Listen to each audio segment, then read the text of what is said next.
오늘 하나님께서 우리에게 주시는 말씀은 신약성경 로마서 8장 26절에서 30절까지의 말씀입니다. 로마서 8장 26절에서 30절까지의 말씀을 제가 읽을 때에 함께 하나님의 음성을 들으실 수 있기를 바랍니다. 이와 같이 성령도 우리의 연약함을 도우시나니 우리는 마땅히 기도할 바를 알지 못하나 오직 성령이 말할 수 없는 탄식으로 우리를 위하여 친히 간구하시느니라. 마음을 살피시는 이가 성령의 생각을 아시나니 이는 성령이 하나님의 뜻대로 성도를 위하여 간구하심이니라. 우리가 알거니와 하나님을 사랑하는 자 곧 그의 뜻대로 부르심을 입은 자들에게는 모든 것이 합력하여 선을 이루느니라. 하나님이 미리 하신 자들을 또한 그 아들의 형상을 본받게 하기 위하여 미리 정하셨으니 이는 그로 많은 형제 중에서 맏아들이 되게 하려 하심이니라. 또 미리 정하신 그들을 또한 부르시고 부르신 그들을 또한 의롭다 하시고 의롭다 하신 그들을 또한 영화롭게 하셨느니라. 아멘. 할렐루야. 저는 지난 한 9일 동안 조지아와 아르메니아에 있는 수도원과 또 교회를 돌아보고 왔습니다. 아시는 분 아시겠습니다만 아르메니아라고 하는 나라는 세계 최초로 기독교를 국교로 받아들인 나라죠. 그래서 전승에 의하면 예수님의 제자 중에 다데오라고 하는 제자와 그리고 바돌로메라고 하는 제자가 아르메니아에 가서 복음을 전했다고 기록이 되어 있습니다. 그러니까 예수님의 제자들이 다데오와 바돌로메가 아르메니아에 가서 복음을 전해서 아르메니아는 그들 나름대로의 어떤 교단을 가지고 있어요. 흔히 그들을 그 교회의 교단을 사도교회라고 부릅니다. 왜냐하면 예수님의 제자들이 와서 그것도 2명씩이나 와서 그들에게 복음을 전해서 교회를 이루었기 때문에 자기들 나름대로는 사도교회라고 사도적 교회라고 그렇게 지칭을 해요. 그래서 그 교회 그 나라 사람들 대부분이 그 기독교 안에 있는 사람들이겠습니다만 그래서 오래전 수도원과 그 교회 예배당이 그 아르메니아에 있습니다. 그리고 조지아도 2번째로 기독교를 국교로 받아들인 나라죠. 물론 로마랑 비슷한 시기에 이루어지기는 했습니다만 조지아는 2번째로 기독교를 국교로 받아들인 나라예요. 그러니까 그 나라에도 보면 그 수도원과 교회가 대단히 많아요. 그 역사적인 뿌리를 보면서 참 감동을 받기도 했습니다만 근데 사실 지금 거기도 거기를 수도원이나 예배당을 가보면 거기는 이제 주로 이게 조지아는 동방정교회고 그 아르메니아는 사도적 교회지 않습니까? 그냥 비슷해요. 근데 우리는 이게 예배를 드립니다만 거기는 사제가 제사를 드려요. 사실은 우리가 흔히 우리 이 예배당을 성전이라고 부르잖아요. 성전이라고 부르면 그러면 그게 한 가지 오류가 생겨요. 이걸 성전이라고 부르면 그럼 저는 이 성전 안에 있는 제사장이 되는 거죠. 그럼 제사를 집례를 해야 되는 거예요. 그러니까 이게 좀 오류가 있어요. 우리는 여기가 우리가 예배하는 처소지 않습니까? 예배하는 처소인데 사실은 이게 성전은 아니죠. 성전은 오늘 우리들 모두가 성전이고, 사실 이 건물은 우리가 예배하는 처소인 거죠. 그러니까 우리가 예배하는 처소니까 구별된 장소라는 의미에서 거룩한 곳이다 그렇게 말할 수는 있겠습니다만, 이거를 직접적으로 성전이라고 하면은, 그러면 저는 제사장으로서 이렇게 제사를 집전하는 사람이 되어야 되는데, 그러나 그렇게 하진 않잖아요. 그런데 지금 그 사도적 교회 아르메니아나 조지아 정교회를 가보면 그 사제가 있어요. 사제는 뭐 하는 사람인가 하니까 제사를 집전하는 사람들입니다. 그러니까 거기는 뭐 설교 이런 게 없어요. 그래서 어떤 형식에 의해서 제사를 집전하는, 그리고 그 예배당 안에 가보면 수많은 그 그림들이 있어요. 물론 초기 기독교 안에는 성경이 없었으니까, 그러니까 그 성경의 내용을 그림으로 그려가지고 사람들을 가르치는 거죠. 그냥 그림을 보고 예배당 벽에 그림이 잔뜩 그려져 있어요. 그 그림을 보고 가르쳤는데, 초기에는 그렇게 했었는데 나중에는 시간이 흐르면서 그 그림을 숭상하게 된 겁니다. 그 그림 속에 나오는 그 인물들을, 예수님의 제자라든지 이런 인물들을 숭상하게 된 거죠. 그러게 나중에는 흘러서 어떤 성화 같은 그런 그림을, 그걸 숭배하고 거기에다가 막 입을 맞추고 그 앞에서 기도하고 하는 것을 보면서 저는 다데오와 바돌로메가 아르메니아에 전한 복음은 정말 못 가. 그들은 어떤 복음을 전했을까 하는 생각을 줄곧 하면서 여행을 다녔고, 결국은 그 전한 복음이 변질되어서 사람들 안에 있는 어떤 종교적인 심성을 따라서 복음이 미신으로 변질된 것을 보면서 참 마음이 안타깝기도 했었습니다. 아무튼 중요한 것은 우리가 어떤 복음을 붙들고 살아야 하는가 하는 것이, 이것이 대단히 중요하다. 저는 복음을 전하는 사람의 입장에서 내가 전하는 이 복음이 정말 확실한 복음인가? 이것이 사도들이 전한 복음인가? 이것이 성경에서 말하는 복음인가? 하는 것을 제가 돌아보는 그런 시간, 의미 있는 시간을 가졌더랬습니다. 아무튼 이 복음을 붙든다는 거, 그 복음이 분명하게 무엇인지를 알고, 그리고 그 복음을 붙들고 살아간다는 거, 이것이 오늘 우리들에게 참 중요하다는 생각을 하게 됐어요. 달라스 윌라드라고 하는 분이 영성훈련이라는 책을 썼는데, 이 책이 거의 20년도 더 전에 나온 책이에요. 그런데 이 책이 현대 기독교 영성에 있어서 대단히 중요한 의미 있는 영향을 미친 책입니다. 그 책에서 주장하는 그 주장이, 핵심적인 주장이 이거예요. 구원이 뭔가? 구원은 우리가 흔히 생각하는 것처럼 단순히 죄사함 받고 천국 가는 티켓을 얻는 것이 아니다라는 겁니다. 우리는 그러잖아요. 흔히 구원이 뭡니까? 내가 죄사함 받고 천국 가는 티켓 확보하는 거예요. 이렇게 쉽게 생각하고 넘어갑니다만, 그 책에서는 구원을 그렇게 말하지 않아요. 구원은 그것보다 훨씬 더 깊은 의미가 있어요. 그 달라스 윌라드의 말에 의하면 구원은 삶이다 그랬습니다. 구원은 뭐예요? 살아가는 거예요. 그럼 어떻게 사는 건가? 그래서 그 달라스 윌라드가 구원이라고 하는 것은 예수의 생명이 우리 안에 실제로 형성되는 과정이라 그랬어요.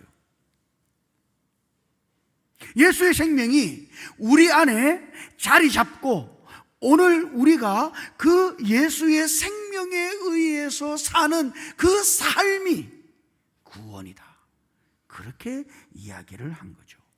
사도 바울이 로마서 1장 16절에서 복음이 뭔가를 분명하게 말할 때 그가 이렇게 말하잖아요. 내가 복음을 부끄러워하지 아니하노니 이 복음은 모든 믿는 자에게 구원을 주시는 하나님의 능력이 됨이라. 복음이 뭐예요? 바울이 한마디로 정의했죠. 이 복음은 모든 믿는 자에게 구원을 주시는 하나님의 능력이다. 이게 복음이에요. 구원을 주시는 하나님의 능력이다. 그러면 거기 구원을 주시는 능력이라고 할 때 사실은 주신다는 말은 원문 성경에는 없습니다. 이 말은 사실은 어떤 목적에 다다른다고 하는 전치사를 번역한 거예요. 그러므로 사실 이 말은 이렇게 번역되어 있네요. 구원에 이르도록 하는 능력이에요. 복음이 뭐예요?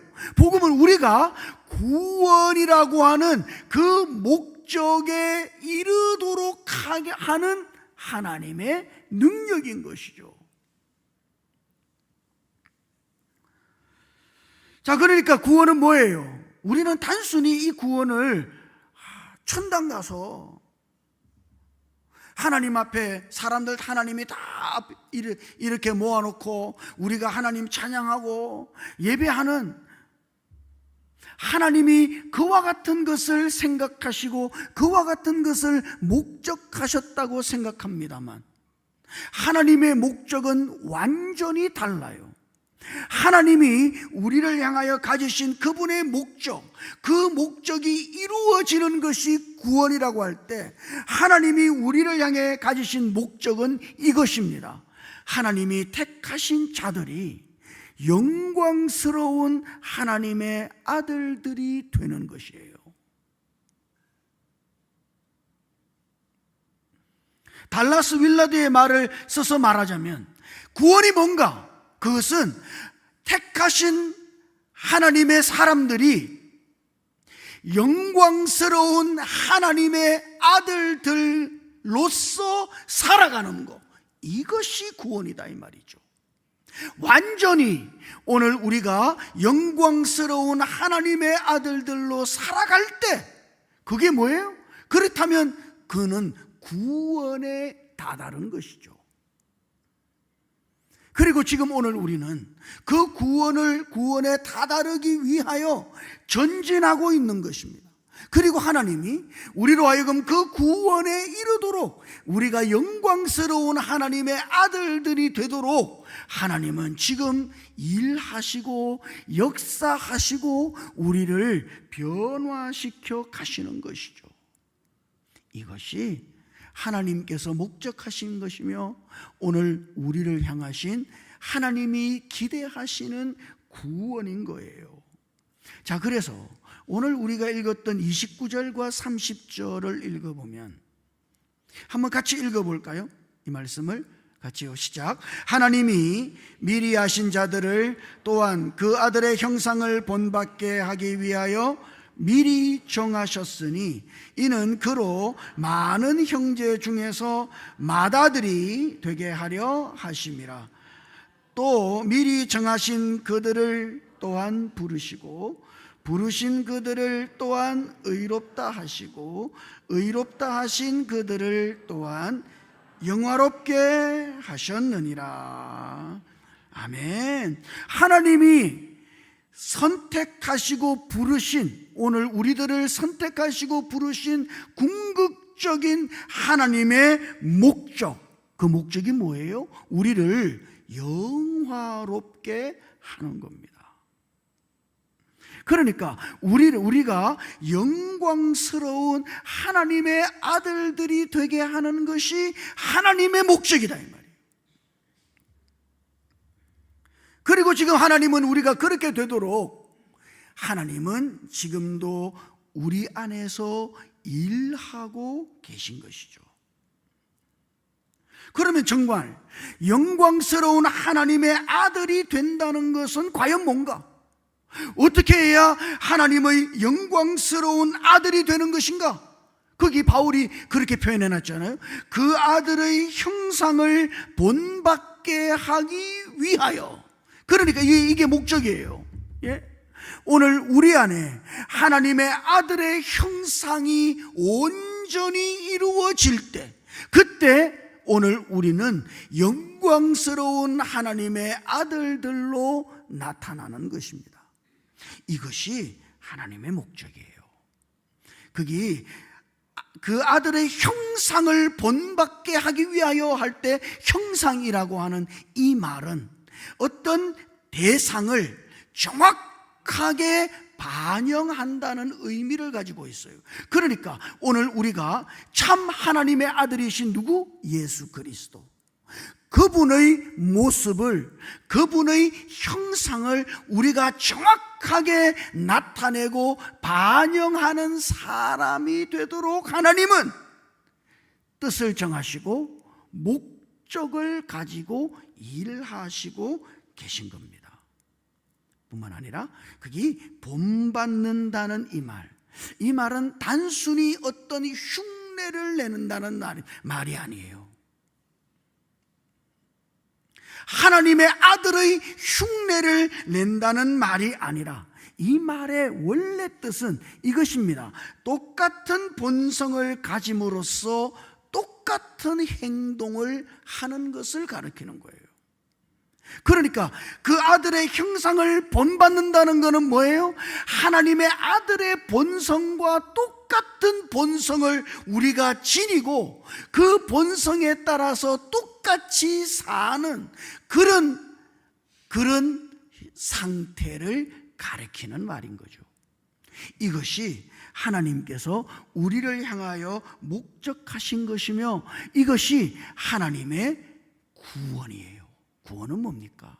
사실 우리 안에 하나님의 아들의 형상이 온전히 이루어져서 우리가 그 하나님의 아들과 똑같이 우리의 삶을 살아낼 수 있을 때 바로 그것이 하나님이 생각하시는 구원인 것이죠. 바울은 이것이 우리의 운명이라고 말합니다. 우리가 그렇게 정해졌어요. 그렇게 되도록 하나님이 정해놓으신 겁니다. 그리고 우리는 그 목적을 향해서 지금 걸어가고 있는 거죠. 그런데 문제는 이거죠. 오늘 우리가 그 하나님의 목적을 이룰 수 있는가 하는 거예요. 여러분은 어떻습니까? 여러분이 내가 하나님의 아들처럼 살아보겠습니다, 그런다고 하나님의 아들처럼 사라지는 것이 아니잖아요. 여러분들 해보셨잖아요. 우리에게는 그 하나님의 목적을 이룰 만한 능력이 없어요. 내가 아무리 굳은 결심을 하고 뜻을 굳히고 강한 의지를 가지고 그렇게 살아보려고 한다고 할지라도 그거는 불가능한 것이죠. 그래서 바울이 26절에서 이렇게 말하는 겁니다. 이와 같이 성령도 우리의 연약함을 도우시나니. 우리가 연약하다 이 말이에요. 그게 연약하다는 말은 어떤 소망을 이룰 능력이 없다는 뜻이에요. 하나님의 소망을, 하나님의 목적을 이룰 만한 그런 능력이 전혀 우리에게는 없다. 추워라도 없다. 조금도 없어요. 그러므로 여러분, 이거는 우리가 이룰 수 있는 어떤 것이 아닙니다. 내가 결심한다고 해서 이루어지는 어떤 것이 아니에요. 그래서 하나님은 우리의 연약함을 알고 어떻게 해요? 이와 같이 성령도 우리의 연약함을 도우시나니. 누가 도와요? 성령께서 도우신다. 성령께서 오늘 우리로 하여금 그 하나님의 구원에 다다르도록, 하나님의 목적에 이르도록 하나님 성령께서 우리 안에서 역사하심으로써 오늘 우리가 그 하나님의 영광스러운 아들들이 된다고 성경은 우리들에게 말하고 있는 겁니다. 성령이 하시는 거예요. 로마서를 읽어보면 성령은 그리스도의 영이죠. 그리고 하나님의 영이에요. 이 성령은 생명의 성령입니다. 이 성령이 사실은 생명의 법이신 것이죠. 이 성령이 바로 생명 안에 있는 하나님의 본성을 가지고 있는 거예요. 그래서 성령께서 오늘 우리들 마음 안으로 하나님의 생명 안에 있는 본성을 주입하고 넣어서 우리로 하여금 우리 안에 그리스도의 형상이 이루어지도록 성령 하나님께서 역사하시는 것이죠. 이 성령의 역사로만 하나님의 구원에 다다르는 일이 가능한 거예요. 그게 도운다는 이 말, 여러분, 이 도운다는 이 말도 사실은 대단히 의미가 있는 말입니다. 이 말은 필요에 정확히 부합되는 도움을 제공한다는 뜻이에요. 하나님의 필요, 하나님의 목적에 그 필요한 그 도움을 정확하게 제공하신다. 누가? 성령께서 제공하신다. 오늘 성령 강림 주일이잖아요. 성령은 왜 오신 겁니까? 어떤 사람은 이게 성령의 역사다 그러고, 어떤 사람은 저게 성령의 역사라 그러고. 성령의 역사는 뭐예요? 성령은 지금 어떤 일을 하고 계시는 걸까요? 우리 안에서. 그분은 오늘 우리가 우리 안에 하나님의 본성이 이루어지도록, 그리스도의 형상이 우리 안에 이루어지도록 끊임없이 우리 안에서 역사하시고 일하신다.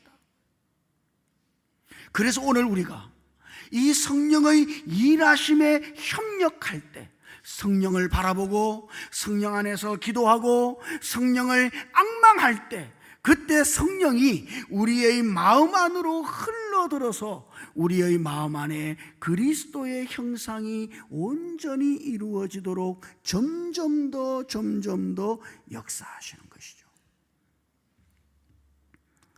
달라스 윌라드의 제가 앞에서 말한 영성훈련이라고 하는 책을 보면, 우리는 영성훈련이라 그러면 뭐 이런 거잖아요. 그죠? 기도도 하고 때로는 금식도 하고. 근데 많은 그리스도인들이 착각해요. 그럼 왜 영성훈련 하는가? 하나님에게 잘 보이기 위한 어떤 행위, 그런 행위라고만 생각할 때가 많아요. 그러나 달라스 윌라드는 달라요. 성령께서 우리를 변화시키도록 우리 자신을 성령께 열어드리는 것이 영성훈련이라고 말하는 겁니다. 그래서 이분이 사람은 어떻게 변화되는가? 어떻게 우리가 하나님의 영광스러운 아들들로 변화되어져 가는가? 그 과정을 그 책에 설명해 놨어요. 첫 번째, 인간은 스스로 변화될 수 없음을 인정해야 한다는 겁니다. 사람이 자기 스스로의 힘으로, 자기 스스로의 노력으로 자기가 스스로 자기 자신을 하나님의 아들과 같이 변화시킬 수 없는 존재인 것을 인정해야 한다는 것이죠. 많은 사람들이 이걸 인정하는 것 같아도 인정하지 않아요. 여러분들은 인정합니까? 아니, 많은 사람들이 자기가 할 수 있을 거라고 생각해요. 내가 노력하면은, 내가 힘을 다해 막 용을 쓰고 결단하면은 자기가 하나님의 아들처럼 살아갈 수 있을 것이라고 생각한다고. 그러나 달라스 윌라드는 아니에요. 이거를 먼저 인정해야 돼요. 연약함을, 우리가 할 수 없음을 인정해야 돼요. 하나님, 저가 할 수 없어요. 제가 저를 변화시킬 수 없습니다. 제가 하나님의 아들의 형상과 같은 형상으로 내가 나 자신을 변화시킬 수 없음을 인정할 수 있어야 돼요. 이게 출발이에요. 이거 안 되면은 어떤 변화도 일어나지 않습니다. 두 번째, 그렇게 인정하고 나면 대부분의 사람들이 그러죠. 포기한다고요. 예? 아이고, 이거 안 되나 보다. 내가 할 수 없는 거니까 낙심하고 포기하죠. 그러니까 달라스 윌라드가 하는 중요한 말이 절대로 포기하지 말라는 겁니다. 낙심하지도 말고 포기하지도 말라. 왜? 성령께서 하시니까. 그래서 그 다음 포기하지 말고 성령께 여러분 우리 자신을 드려야 된다고. 우리 자신을 성령께 열어서 성령을 앙망하고 성령 하나님과 함께 기도하고 그렇게 성령을 향해서 우리의 마음을 열어야 된다고. 그렇게 할 때 성령께서 우리의 마음 안으로 들어오시고 역사하셔서 우리의 마음 안에 그리스도의 형상이 이루어지도록 역사하시는 것이죠. 여러분, 단순히 구원이라고 하는 것이 천당 가는 티켓을 얻는 게 아닙니다. 제가 천당 못 간다고 말씀드리는 게 아니에요. 저도 그 길을 소망하고 있어요. 그 문제는 단순히 우리는 구원을 천당 가는 티켓을 얻는 것으로만 생각하고 그냥 끝난단 말이에요. 구원은 그보다 훨씬 더 깊은 의미가 있어요. 그거는 우리들 모두가 영광스러운 하나님의 아들들과 같이 되는 것입니다. 어떻게 그래 될 수 있어요? 우리는 못해요. 절대로 할 수 없어요. 그럼 포기해야 됩니까? 아니에요. 포기하지 말고 우리 안에 하나님의 영이신 성령께서 우리 안에 계시니 우리 자신을 성령을 향해서 열어서 성령을 앙망하고 성령 안에서 기도하고 그렇게 할 때 성령 하나님이 우리의 마음 안으로 들어오시고 또 들어오셔서 우리의 마음 안에 그 하나님의 아들의 형상이 이루어지도록 역사하시는 거예요. 이 길 이외에 다른 길은 절대로 없습니다. 사도 바울이 오늘 로마서 8장 26절에서 30절까지의 말씀에서 하는 그 말씀의 내용이 그런 거예요. 성령께서 하신다. 성령께서 도우신다. 그러므로 사랑하는 성도 여러분, 오늘 우리는 이렇게 전진해야 합니다. 우리가 영광스러운 하나님의 아들들이 되는 것이 하나님이 우리를 향하신 목적일 텐데 그 목적인 구원에 이르기 위하여 우리는 날마다 우리 자신이 아닌 성령을 의지하고 성령을 바라보고 성령의 도우심으로 우리 안에 그리스도의 형상이 이루어질 수 있도록 성령 하나님께 협력하고 성령 하나님께 우리 자신을 열어드릴 수 있어야 하는 것이죠. 이렇게 할 때 하나님의 영이 성령께서 여러분들을 조금씩 점점 더 하나님의 아들의 형상을 가진 사람으로 변화시켜 가실 거예요. 이런 하나님의 구원의 은혜를 누리고 살아가실 수 있기를 주님 이름으로 축복합니다. 나는 연약해요. 우리는 안 돼요. 누가 해요? 성령께서 하신다. 그러므로 날마다 성령을 향하여 마음의 문을 열고 성령께서 우리 안에 역사하시도록 내 마음 안에 성령께서 흘러 들어오시도록 그렇게 우리 자신을 열어서 성령을 앙망하고 살아갈 때 그 성령께서 여러분들 안에 하나님의 아들의 형상이 이루어져서 마침내 영광스러운 하나님의 아들들이 되도록 그렇게 역사하실 거예요. 그렇게 성령을 믿고 성령 하나님 앙망하고 성령을 향해 여러분 자신을 열어서 하나님의 아들의 형상을 점점 더 이루어가는, 그래서 하나님의 영광에 도달하는 그런 은혜가 우리들 모두들 안에 있을 수 있기를 주님 이름으로 축복합니다. 같이 기도하십시다. 하나님 아버지, 우리의 연약함을 아시는 주님, 오늘 우리의 힘이 아니라 성령의 도우심으로 우리 안에 그리스도의 형상을 이루어가게 해 주시옵소서. 그리하여 우리의 삶 속에 하나님의 영광이 나타나고 오늘 우리들 모두가 하나님의 영광스러운 아들들이 되어져 갈 수 있도록 주님께서 역사해 주시옵소서. 우리 주님 예수님 이름으로 기도드립니다. 아멘.